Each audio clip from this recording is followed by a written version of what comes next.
So yes, we are starting with our third most important topic, that is valuation. Batch 1 ला परत घेण्याचं तात्पर्य इतकंच की अजून मी काही ना काही ऑलवेज अपडेशन करत राहते. So this time also I have did the many updation in the valuation teaching.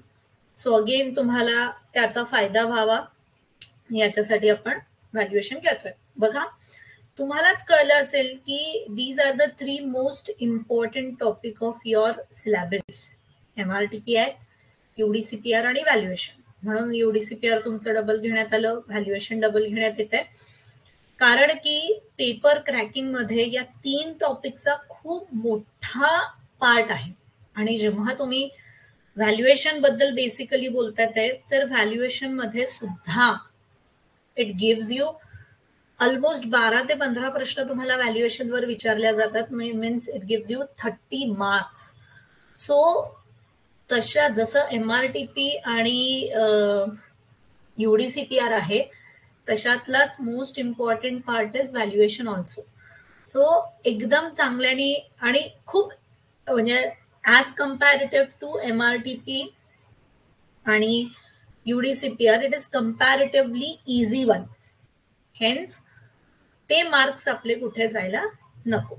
म्हणजे याच्यात जर का तुम्ही विचार केला तर मी थोडंसं बायफर्गेशन सांगते. म्हणजे जे फर्स्ट बॅचवाले सेकंड बॅचवाले आहेत की 2 प्रश्न तुम्हाला जनरल व्हॅल्युएशन वर येणार, 2 प्रश्न मेथड्स वरती येणार, 2 प्रश्न व्हॅल्युएशन टेबल वरती येणार, almost 2 questions is there on land acquisition. Actually Lara का बरं आहे तुम्हाला, कारण की Lara is a part of valuation. Market value कशी काढायची, हेन्स लारा मोस्ट प्रोबेबली आहे. ठीक आहे. त्याच्यानंतर 2 प्रश्न ASR वर असतात. कुठे कुठे तुम्हाला मेथड्स वरती आणि जनरल वरती 3 प्रश्न बघायला मिळू शकतात. सो अशा प्रकारे ऑलमोस्ट जर का तुम्ही बघाल तर हे 12 ते 15 प्रश्न तुम्हाला या व्हॅल्युएशनच्या टॉपिक वरती दिसतात.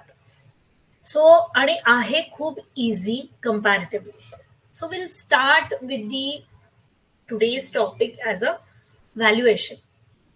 सो त्याच्यासोबत सोबत अजून एक बेसिक इन्फॉर्मेशन सुद्धा देते की this is one of the best branch if you want to pursue anything in the civil or architectural career.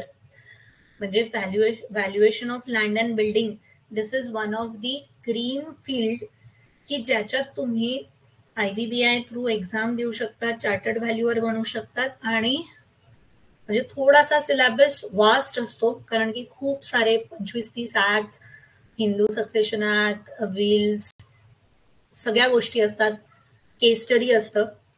पण जर का तुम्हाला याच्यात करिअर करायचं असेल तर this is one of the cream field की ज्याच्यात valuation of land and building. Valuation हे 3 टाइप्सचे IBBI थ्रू होतात.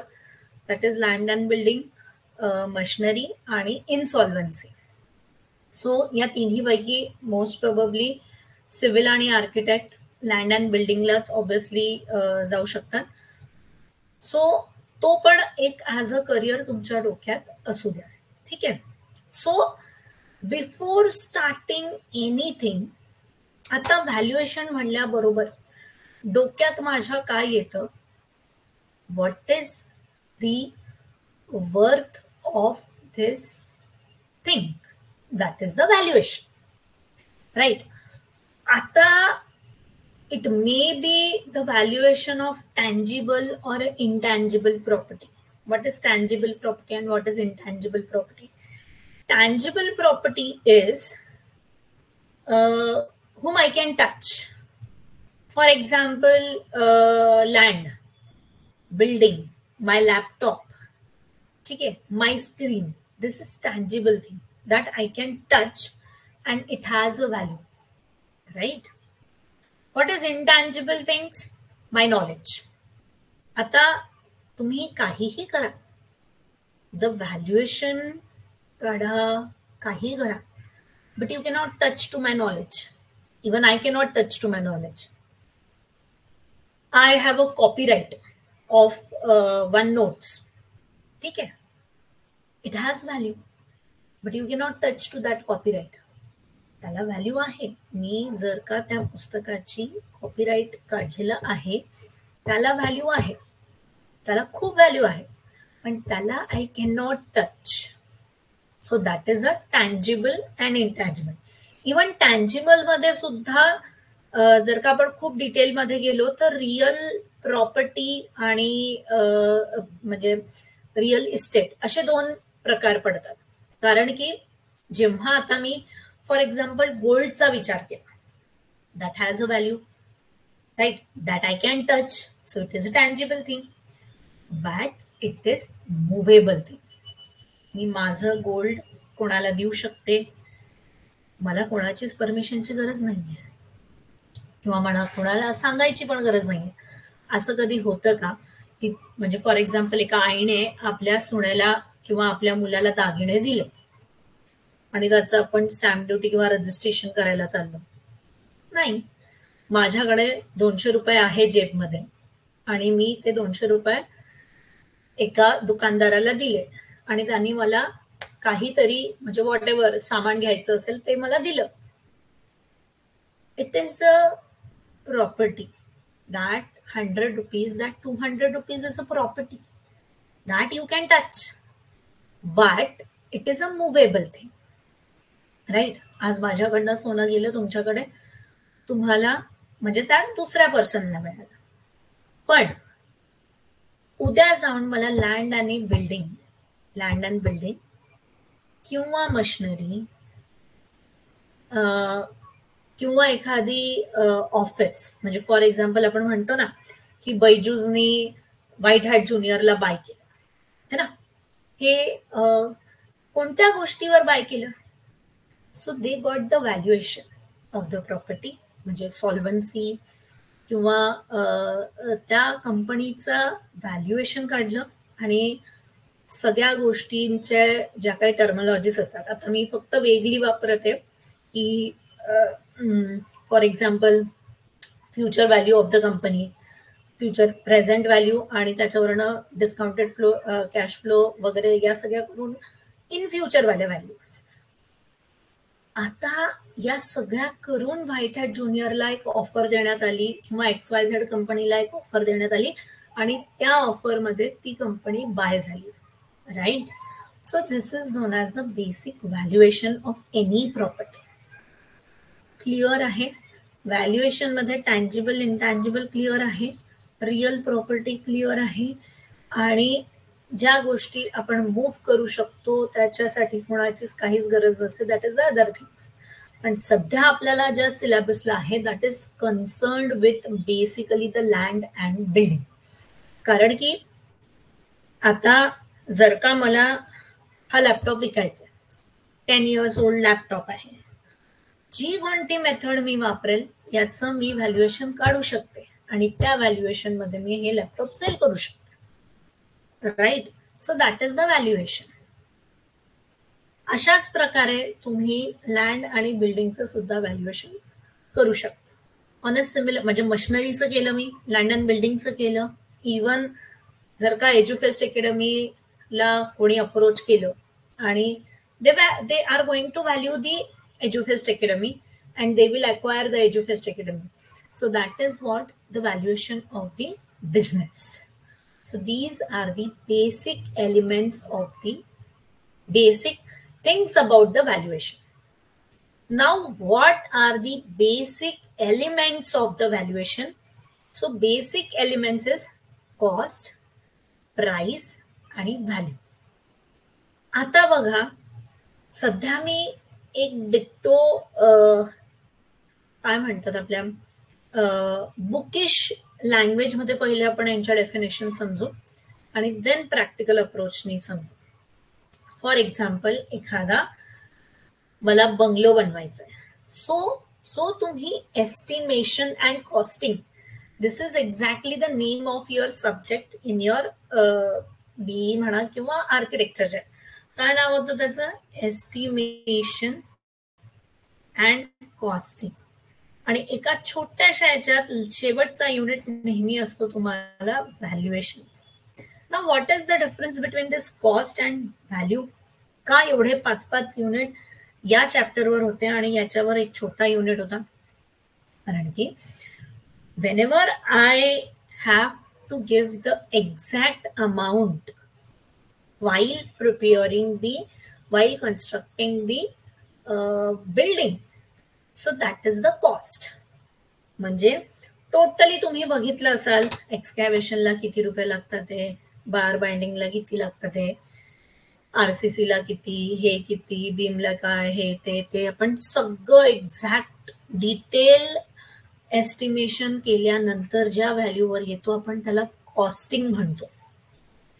And that is what the cost is, right? Now what is the price? कारण की जेव्हा तुम्ही एखाद्या शॉपकीपरला किंवा तुम्ही एखाद्या रिअल इस्टेट पर्सनला ती प्रॉपर्टी बाय करायला जाता, तेव्हा तुम्ही त्याला काय विचारता की याची प्राइस किती आहे. म्हणजे काय? आता या माणसाने काय 3 वर्षापासनं एक्सकॅव्हेशन सुरू केलंय, हे सुरू केलंय, याला त्याचं कशासाठी करतोय तो सगळ्यांना म्हणजे आलेल्या दरात म्हणजे कॉस्टवर थोडी ना घरं विकणार आहे, right? So it will add some amount of profit to it and that become the price of the flat, right? जो काही तुमचा कॉस्टिंग आलेला आहे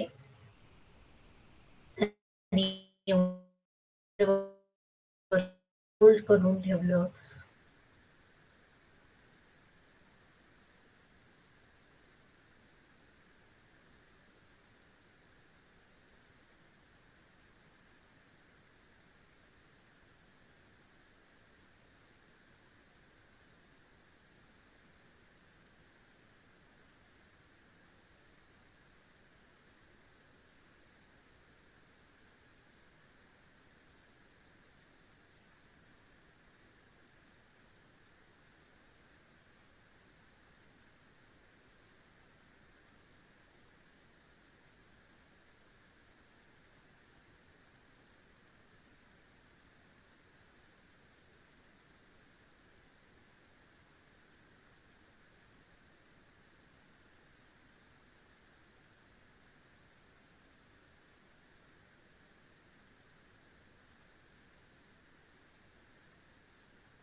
जर का आपण बघायला नॉर्मल सेन्समध्ये बघायला गेलं,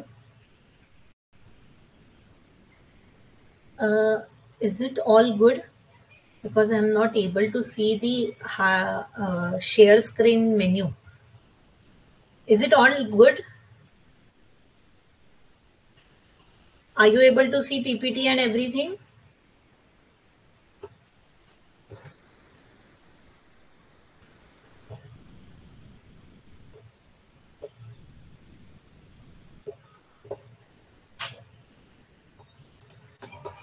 You must have told me before that. ठीक आहे, म्हणजे मी अजून PPT वर काहीच शिकवलं नाहीये. Just this is the first slide. But at least तुम्ही ऐकलंय सगळं, राईट? तुम्ही ऐकत सगळे होतं, you just don't have that visualization, right? So this is what the all about the cost, price and value. आता फॉर एक्झाम्पल परत आपण एक एक्झाम्पल घेऊ, दॅट इज द कॉस्ट. ठीक आहे. कॉस्टवर फॉर एक्झाम्पल मॅगी. ठीक आहे. मॅगीचं पॅकेट येतं ते 10 रुपीजला. That is the price of the Maggi, MRP. So this is price of that Maggi. So obviously 10 रुपयात तर बनली नसेल ती मॅगी, राईट? 5 रुपये, 4 रुपये, 6 रुपये, right? This is the cost, this is the price. And at what value it is going to sell? It depends. आता I am at a place, I am too much hungry. ठीक है? And someone is selling the Maggi at rupees 100 rupees plate. Yes, it is worth it for me and I will pay, right? So this is value. माझं पोट खूप भरलंय, ठीक आहे, मला काही bye करायचंच नाहीये आणि तो म्हणतोय 5 रुपयात फुल प्लेट मॅगी. मला घ्यायचंच नाहीये, मला त्याची व्हॅल्यू नाहीये सध्या. So that is the value. Clear आहे? What is cost, what is price, what is value? Generally it should be in the form of की कॉस्ट सगळ्यात कमी, मग प्राइस आणि मग value. But this is not a actual life true sequence. For example परत आता माझ्या आजोबांचं एक घर होतं, ठीक आहे. त्या जमान्यात त्याची कॉस्ट XYZ किंवा त्याला आपण सगळं डेप्रिसिएशन वगैरे सगळं कन्सिडर करून cost find out, right? So price मध्ये येताना त्या कॉस्टला जेवढ्या रुपये तेव्हा लागले होते त्या कॉस्टला, म्हणजे आज मटेरियल वगैरे सगळं तोच आपण आजचा रेट पकडला, पण त्याचं डेप्रिसिएशन झालं एवढ्या वर्षापासनं, 50 वर्षापासनं, तो 20-25 वर्षापासनं तो बिल्डिंग तुम्ही वापरताय. So it some value decreases, somewhat it is a price. ठीक आहे. बट माझ्यासाठी it has a value, because ते माझ्यासाठी माझ्या आजोबांची, माझ्या फॅमिली मेंबरची एक आठवण आहे. So I got the peak value for that. At any case, I will not sell this, or at any case, I need this. So that is the value, right? Cost, price आणि value. Cost, price आणि value. Clear आहे हा concept की what is cost, price आणि value? What is cost, price आणि value? These are the basic funda.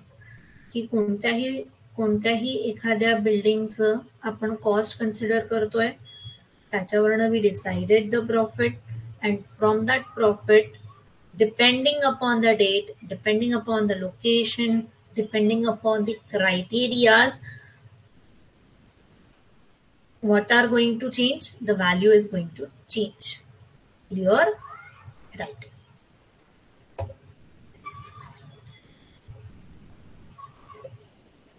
Yes. So now what is valuation? The value is a bundle of right.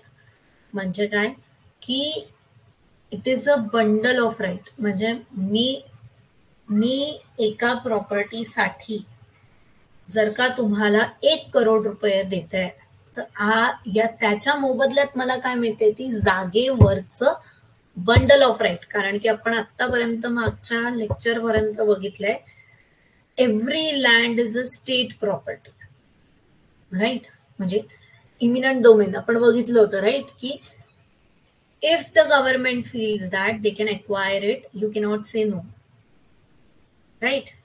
मग आता मला ownership मिळते, याचा अर्थ काय झाला, मला बंडल ऑफ राईट्स मिळाले, म्हणजे त्या जमिनीचा वापर करण्याचा हक्क मला मिळालेला आहे.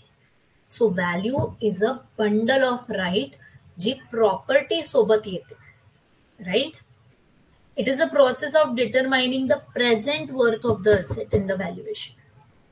आजच्या किमतीत, म्हणजे जर का व्हॅल्युएशन बद्दल आपण बोलायला गेलं तर व्हॅल्युएशनला सगळ्यात इम्पॉर्टंट असतं डेट अँड टाइम. इवन तुम्ही बघा, शेअर मार्केट तुम्ही बघता, it has a second to second timing. Date तर सोडा, पण त्या सेकंड टू सेकंड टायमिंग वरती डिपेंड आहे की त्या शेअरचं व्हॅल्यू किती राहणार. Even for the same thing, for example, म्हणजे आता थोडं आपण जेव्हा लँड आणि बिल्डिंग वर बघतो, जसं शेअर मार्केटचं आहे तसं होत नाही, 1-2 दिवस 4-5 दिवस इकडे तिकडे होतं, पण still it is most important to write the date and time on the valuation report. Why? आता फॉर एक्झाम्पल, कोणाला माहिती होतं लॉकडाऊन लागणार आहे? कोणाला माहिती होतं की in such a way the valuation of the property will decrease? No one knows that. At the first day of, म्हणजे लॉकडाऊन लागण्याच्या पहिल्या दिवसापर्यंत सगळ्या property rates are on the higher side. Lockdown 5 दिवसात कमी बंद होईल बा, 10, 12, 15, 21 दिवस झाले नाही झालं. It was spreading, the labour was not there, खूप साऱ्या गोष्टी झाल्या आणि झपकन सगळ्या प्रॉपर्टी प्राइसेस लोअरवर आल्या. So it valuation of the property is present worth of an assets. Whatever the assets you have, त्याचं आजचं वर्थ काय आहे, असेट्सचं वर्थ काय आहे, that is the valuation. It involves the use of objective measures and evaluate all the aspects of the said assets, right? So this is known as the valuation. Now आता बघा, what are the different elements of valuation. म्हणजे काय, सध्या मी म्हणजे example तुम्हाला भलेही दुसऱ्या ठिकाणचं देईल, but always related with the land and building. कारण की आपण as a civil or a architect, we must know that we are concern with the land and building. Insolvency मध्ये काय होतं, कोणती जर का एखादी कंपनी बंद पडत असेल तर त्या केसमध्ये त्याचं व्हॅल्युएशन कसं होतं, these all are the other part, right. So I am just concerned about right now land and building. म्हणजे एटीपीच्या लेवलला तुम्हाला लँड अँड बिल्डिंग पर्यंत पुरेत. सो कोणत्याही प्रॉपर्टीला व्हॅल्यू घेण्यासाठी, कोणत्याही गोष्टीला व्हॅल्यू घेण्यासाठी what are the things. So first is utility. म्हणजे काय की त्याचा वापर झाला पाहिजे. Utility refers to satisfaction or a benefit a consumer derives from consuming a product. जर का 1.5 वर्षा अगोदर जेव्हा एटीपीची एक्झाम संपली, इंटरव्ह्यू संपले, आणि तेव्हा मी बॅच लॉन्च केली असती, right now it is not having the utility. At that time it doesn't have utility.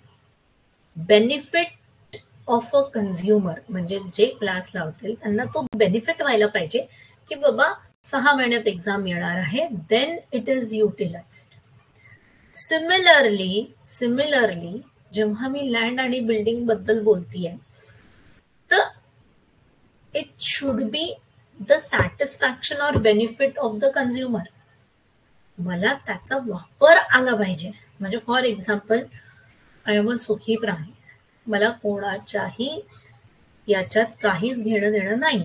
What ever the people are doing, 4 घर बनवा, 10 घर बनवा, right. I am not having any kind of utility with that land, then I will not have any value of that land. ते म्हणतील मी तुम्हाला 1 लाखातच देतो, घ्या, अरे पण मला 1 लाखात पण नकोय, मला बेनिफिटच नाहीये त्याचं काही. Right. On other hand, I am a builder, I am a real estate agent. मला माहिती आहे की that is going to benefit me in the future. So I will acquire the land, I will buy that land. So utility refers to satisfaction. There are the two things, satisfaction किंवा utility मध्ये पण there is a direct one and one is indirect. Direct काय? For example, आतापर्यंत आपल्याकडे computers होते. आजच्या नवीन 10 वर्षात म्हणजे तुमच्या जनरेशन पासून लॅपटॉप येणं सुरू झालं, राईट. माझ्याकडे पण पीसी होता पहिले. सगळं काही व्हायचं, right. But it was a comparatively slow. So time consume व्हायचं, कन्स्ट्रेंट होते. कारण की जर उद्या जाऊन मला कुठे गावाला जायचं आहे, तो पूर्ण पीसी उचलून मी नाही घेऊन जाऊ शकत होते. सो तो युटिलिटी नव्हता त्याचा. आज मी लॅपटॉप घडी करून आजही तिकडच्या इकडे कुठेही बसू शकते, राईट. इनडायरेक्ट सेव्हिंग म्हणजे काय? फॉर एक्झाम्पल, एखादं बिल्डिंग आहे. आतापर्यंत आपण विहिरीवरनं पाणी भरायचो. आता त्या घराला सगळ्या युटिलिटीज आल्या. नळाचं पाणी घरापर्यंत, घरात म्हणजे बेसिन मध्ये येते, वॉशरूम मध्ये येते, सगळीकडे येते. सो तसं बघितल्या गेलं तर युटिलिटी बाहेरनं करा किंवा आतमधनं करा, but indirectly it is saving the time. So that is the utility. म्हणजे त्याचं बेनिफिट त्या कन्झ्युमरला झालं पाहिजे, तर त्याला व्हॅल्यू आहे. क्लिअर आहे युटिलिटी वाला पॉइंट.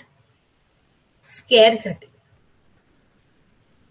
आज तुम्हाला मला पाणी इझिली अवेलेबल आहे, राईट. सध्या तरी इझिली अवेलेबल आहे. Yes, there are the few places जिथे आज पण पाण्याचा दुष्काळ आहे, but we are not at, म्हणजे इतकं खूप नाही आहे आपल्याकडे जे सौदी अरेबिया वगैरे या डिरेक्शनला आहे. So scarcity, unless and until it is not a limited one, then it will not have a value. बघा, या सगळ्या गोष्टीवर तुम्हाला प्रश्न विचारतात. Scarcity occurs when the resource is limited, then the value is dash. Resource कमी आहे, value जास्त होणार, right. So that is the scarcity. कमी असेल, आज लोखंड आणि गोल्ड सेम भावाला का नाही मिळत? कारण की दोन्ही गोष्टी आहेत, युटिलिटी आणि स्कार्सिटी. स्कार्सिटी का बरं? इतक्या इझिली गोल्ड भेटत नाही. It has a limited supply and hence it is more valuable. Ductile property वगैरे वगैरे is the other part, but it is scarce, hence the value is more, right. Desirability. What is desirability? How much people wants a particular goods. आता for example, same thing, ATPचा course launch केला, but unless and until there are not a good amount of student who wants to do the course, it will not have a value, right? So it is influenced by trend, marketing, personal preference. आपण आता याला land आणि बिल्डिंगला घेऊ. जमीन म्हणजे सध्या तरी गावाकडे बघितलं तर आपण हॉरिझॉन्टलच जातोय, because we don't have that much problem of land. But in Pune, Mumbai, all the metro cities, we are facing the scarcity of the land, hence we are going upward, vertical direction, right? Hence it is known as ki limited supply is there, hence the prices are more. आता तुमच्या बाबांना किंवा आईला विचार, ते काय म्हणते, अरे ते पुण्या मुंबईत राहण्याचा खर्च खूप आहे, पुण्यात नॉर्मली एक एवढीशी एक खोलीची रूम करायला गेलो तर 10,000 रुपये घेत. आपल्या इथे 10,000 रुपयात 2 BHK भेटतं. Agree. The value of the money is same, but there is the scarcity of the land and the student desires to buy or rent out that things, hence it has a value. Clear आहे? दोन्ही 10,000-10,000च देणार, पण याच्यात फक्त एक खोली मिळेल, याच्यात 4 खोली मिळतील. So that is scarcity and desirability. Next, effective purchasing power and supply and demand. Obviously, जेव्हा कोणाची पर्चेसिंग पॉवर असतेच तेव्हाच त्या गुड्सला भाव मिळतात. आज नवीन नवीन ब्रँड्स आहेत आपल्याकडे, म्हणजे कपड्यांमध्ये सुद्धा ब्रँड्स आहेत. जेव्हा आम्ही लहान होतो we didn't even heard about this brands, because that was म्हणजे at that time the purchasing power was not that much की आपण 2,000 ची जीन्स घ्यावी, right? Now the people earns more, they spend more, hence the purchasing power increases and it influenced the value of the property, right? Next is supply and demand. याच्यावर प्रश्न हमखास असतो. As the supply increases म्हणजे काय, तुम्ही बघाल तर सगळ्या ठिकाणी घर फ्लॅट्स आहेत. ऑब्विसली म्हणजे काय की sellers are more, supply increases, it means seller are more, it means value decreases. Seller जास्त झाले, value is going to decrease. Demand is more, which means buyer is more, which means value of the property increases. Common sense.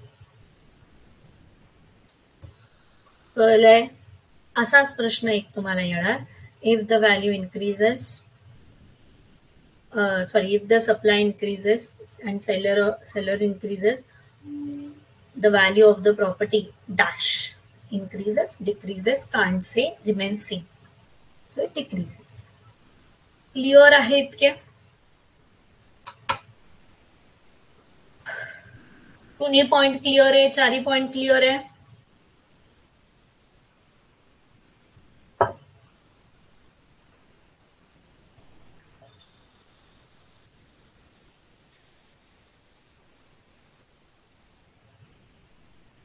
एकदम easy.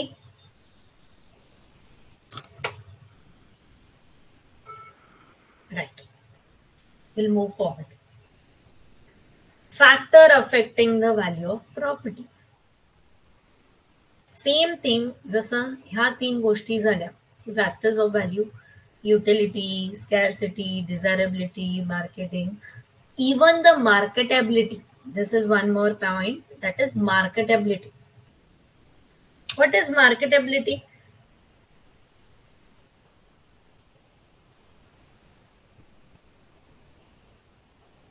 For example,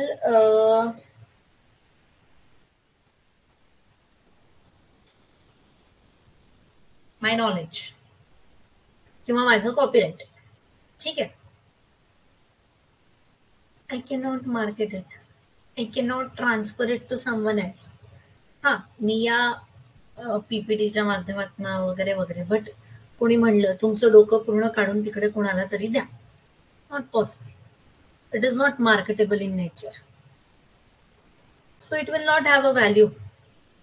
म्हणजे unless and until मी स्वतः बोलत नाहीये, काही माझं knowledge कुठे ट्रान्सफर होत नाहीये, तोवरच तो त्याला व्हॅल्यू नाहीये. असं डोकं काढून ठेवलं, I am going to sell this. Useless. So they are not a marketability in nature. So marketability, in short, transferability, right? Copyright आहे, माझ्याकडे एखाद्या गोष्टीचं पेटंट आहे, मी असं काढून माझ्या मुलाच्या नावावर पेटंट दिलं ट्रान्सफर करून, नाही होत. It is non marketable. म्हणून त्याला माझ्यासाठी कितीही व्हॅल्यू असेल, पण if you can not buy that, then it is म्हणजे बायर्सच नाहीये ना, इन शॉर्ट. सो मार्केटेबिलिटीच नाहीये त्याला.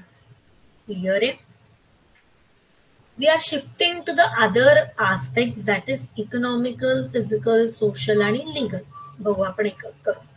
Economic factor. इकॉनॉमिक फॅक्टर म्हणजे काय की एकदम रिसेशन आलं रिअल इस्टेट मध्ये, जसं आपण म्हटलं कोविड आलं, एकदम प्राइसेस डाऊन झाल्या, right. So this is the economic factor. Money market situation म्हणजे जीडीपी रेट कमी, किंवा जसं फॉर एक्झाम्पल आता आपण बघितलं टॅक्स, जेव्हा बजेट आलं तेव्हा आपल्याला सगळ्या गोष्टी कळल्या.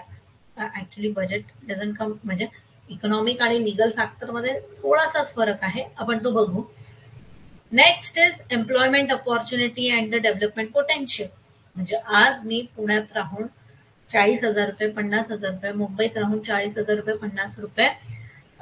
50,000 रुपये रेंट द्यायला तयार आहे का? कारण की there are the many employment opportunities, so that I will म्हणजे मला इन्कम जास्त होईल, आणि त्या इन्कममुळे I have the potential to buy rent out that, means रेंटवर घ्यायला, राईट. त्याच्यानंतर इन्कम, वेजेस, या सगळ्या गोष्टी इकॉनॉमिक फॅक्टर ज्या अफेक्ट होतात आहे त्या सगळ्यासाठी गोष्टी आहेत. हेन्स इट अफेक्ट्स दी म्हणजे जसं आता आपण म्हणतो ना की for example I am from Amravati. So when I used to live, म्हणजे in my school time the rent for the 2 BHK is hardly 5,000, 4,000, 3,000.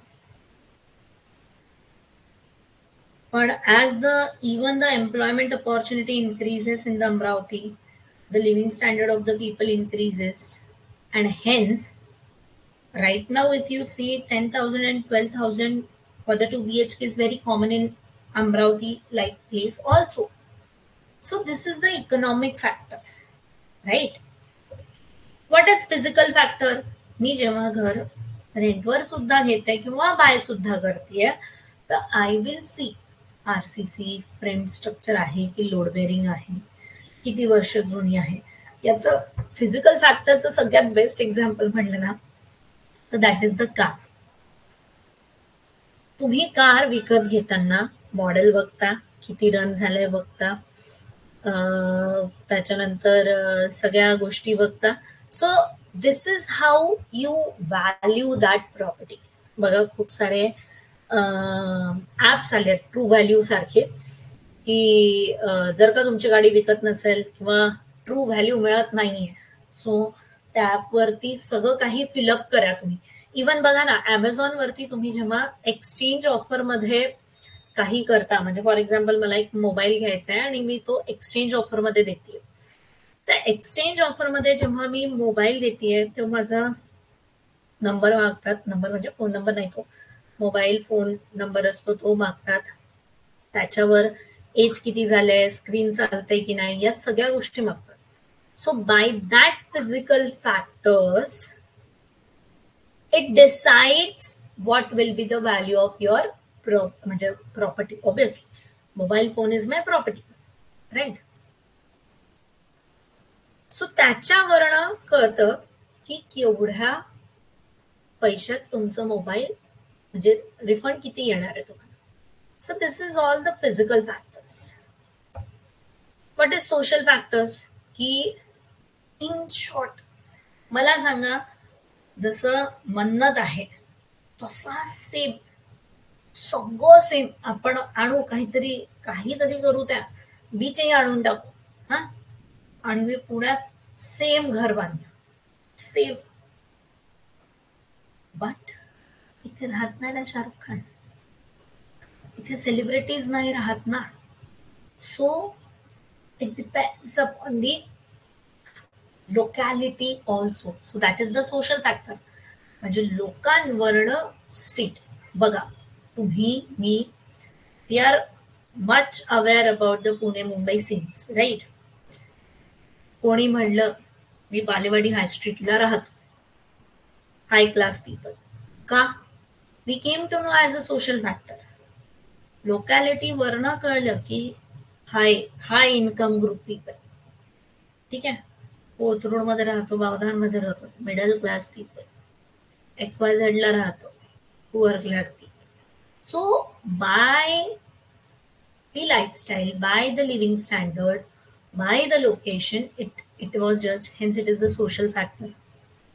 Neighbourhood, जर का माझ्या घराच्या बाजूला एखादा नाला जात असेल, so that affects my value of the property. Density, population, personal factor such as वास्तूमध्ये जर कोणी बिलीव्ह करत असेल, दक्षिणमुखी प्लॉट जात नाही, right. So same thing religious, की आजूबाजूला XYZ आहे, आम्हाला नको येत आहे. So these all are the social factors. What about the legal factors? Rent control act आलाय, किंवा जर तुम्हाला माहिती असेल तर biodiversity park, which is very famous for the, म्हणजे एक 5-6 वर्षापूर्वी 10 वर्षापूर्वी असं फेमस होतं, बायोडायव्हर्सिटी पार्क येतं इकडे, म्हणजे टू कन्झर्व दी हिल्स. त्याच्यावर कन्स्ट्रक्शनवर काही प्रमाणात थांबवण्यात, म्हणजे रेस्ट्रिक्ट करण्यात आलेलं. सो बाय दॅट जर का रेस्ट्रिक्शन्स आले तर value of the property is going to decrease. Metro station आलं आणि त्याच्यामुळे FSI वाढलं आणि त्याच्यामुळे the value of the property वाढली. So this is the legal factors. Building bylaws, zoning regulations, land acquisition, या सगळ्या गोष्टींवर the value of the property depends. So these are the legal factors. पहिलं आहेत कोणते कोणते फॅक्टर होते? Economic, physical, social and legal. इथपर्यंत क्लिअर आहे?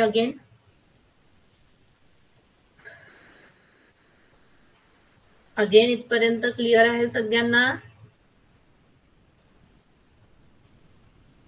या बेसिक पर्यंत सुद्धा 2 प्रश्न येतात.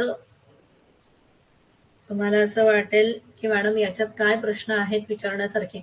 इनडायरेक्टली मी ज्या ज्या गोष्टीवर भर देतीये, that is the important part.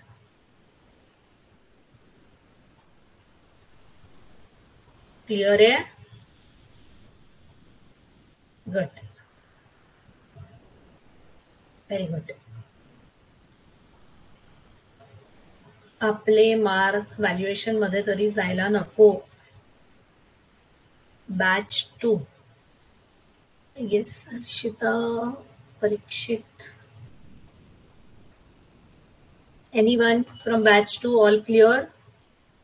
Yes, Parikshit is from batch 2. First time ऐकतात आहे batch 2, all clear?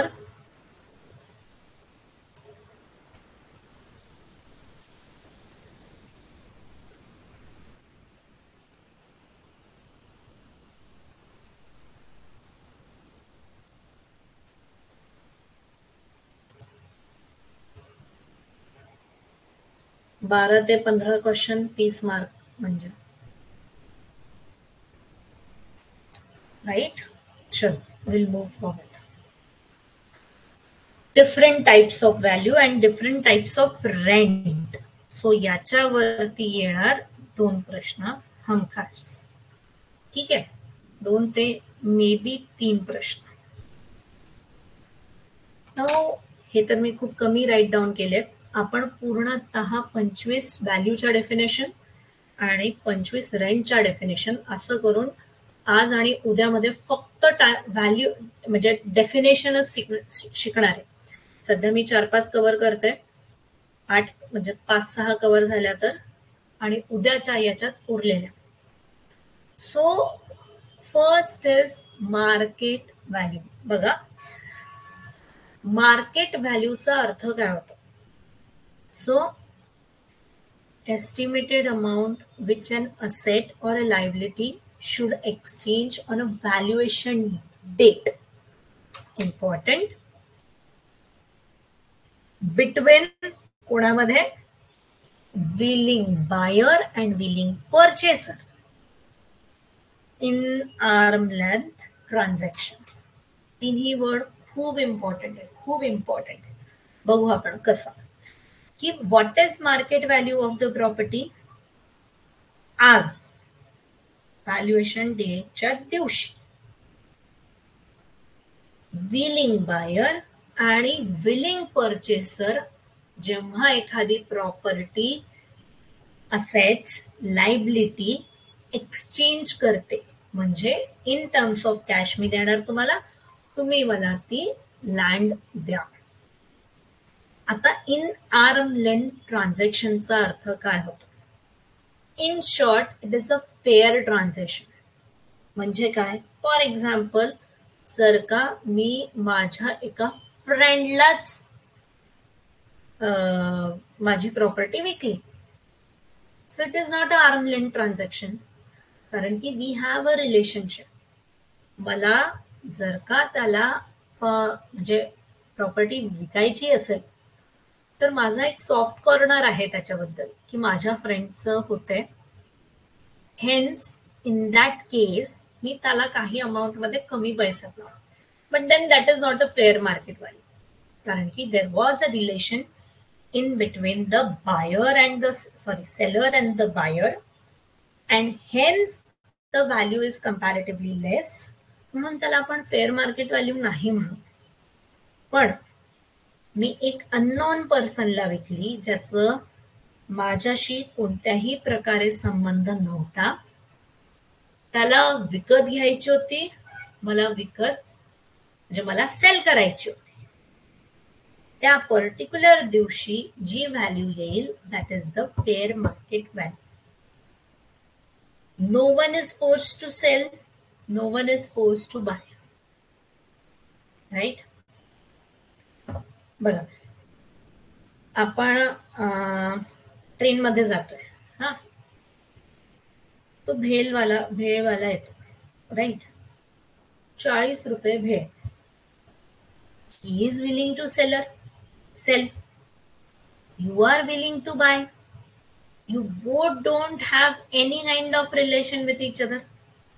Then this is the market value, right? Similarly, जर का एखादा म्हणजे पुअर पीपल तुम्हाला दिसत, you are willing seller but he don't have money तेवढे. What he will say? माझ्याकडे 5 रुपये तुम्ही देऊ शकता का? ओके फाईन, घ्या.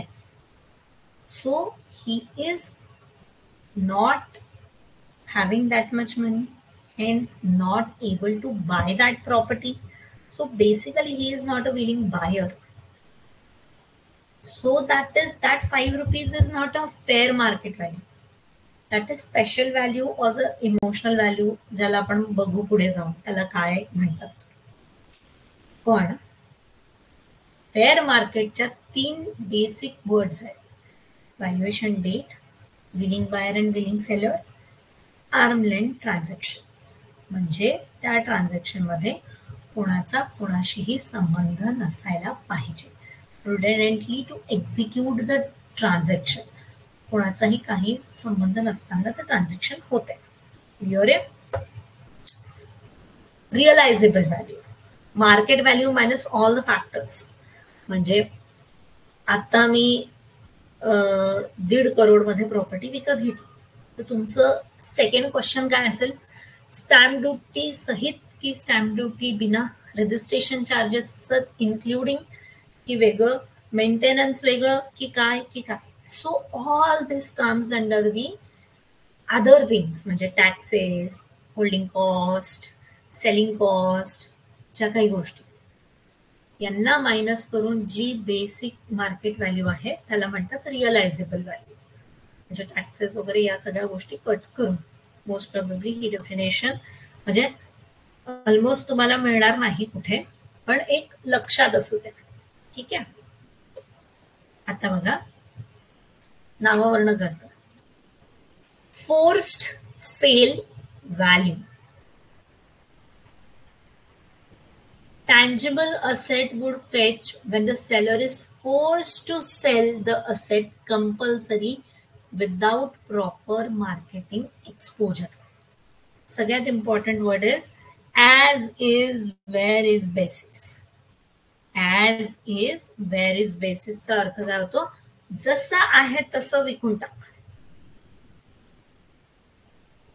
काय होतंय? फॉर एक्झाम्पल, एक पर्सन बँक करप्ट झालाय. आता त्याच्याकडे मला मार्केटिंग करू द्या आणि मला विकू द्या, नो. जशी प्रॉपर्टी आहे तशी ती विक आणि give us the money. So unwilling seller, त्याला विकायचं नाहीये पण तो बँक करप्ट झालाय.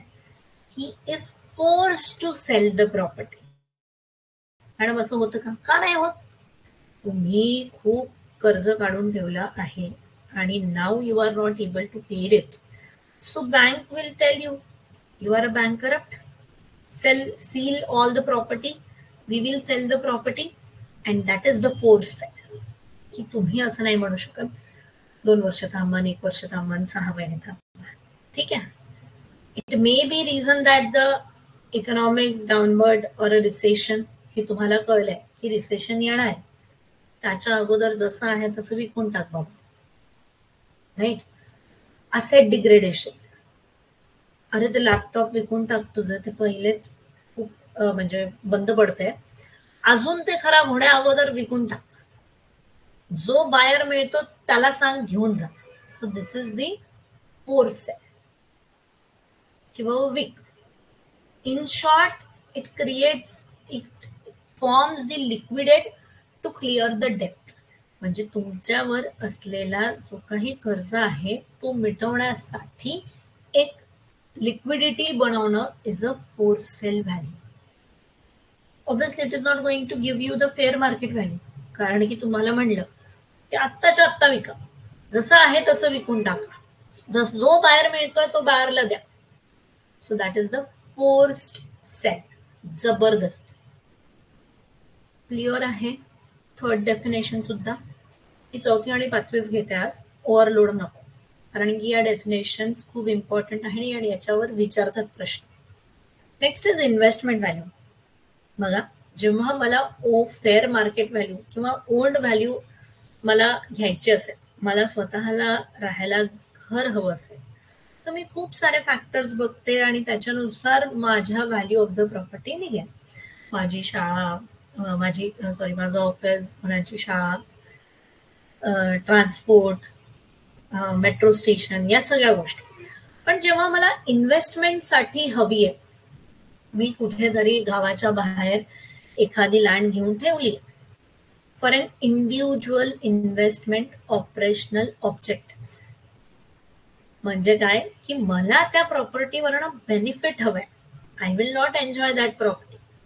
मला तिथे राहायला जायचं पण नाहीये, पण ॲज अ इन्व्हेस्टमेंट म्हणून मी ती घेऊन ठेवली आहे, त्याला म्हणतात investment value.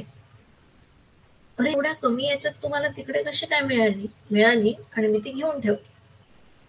I am not enjoying right now the property, I will enjoy the economic benefit arising out of it. म्हणजे इन फ्युचरमध्ये मी त्याला, जेव्हा मेट्रो स्टेशन आलं, now the value will increase. पुढे एक स्पेक्युलेटिव्ह व्हॅल्यू पण आहे. So that amount which I invest for the future, not for my use, that is the investment value. Clear आहे हा? लास्ट डेफिनेशन आजची बघा, स्क्रॅप व्हॅल्यू किंवा जंक व्हॅल्यू म्हणतो. नावावर्ण कळतं, स्क्रॅप.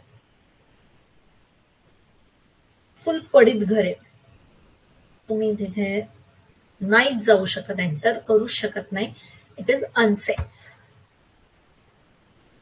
मग what will be the value of that property? तो मलबा काढा आणि तो जो मलबा मटेरियल, म्हणजे मलबा म्हणजे तो जो पूर्ण मालवा आहे तो मटेरियल जेवढ्यात विकल्या जाईल that is the value of that building. म्हणजे काय, त्याच्या end of its useful life, त्याच्या युजफुल लाईफ संपणार त्याला म्हणतात स्क्रॅप व्हॅल्यू. म्हणजे काय, डेड. युजफुल लाईफ संपली त्या वेळेसची व्हॅल्यू त्याला मिळेल, that is the scrap value or a junk value. हा सॉफ्ट टॉय एवढा चांगला होता, इट हॅज अ व्हॅल्यू. नाव इट इज ट्रोन, काहीतरी नाकच निघालं, तोंडच निघालं, काहीतरी झालं, कपास निघतं ते.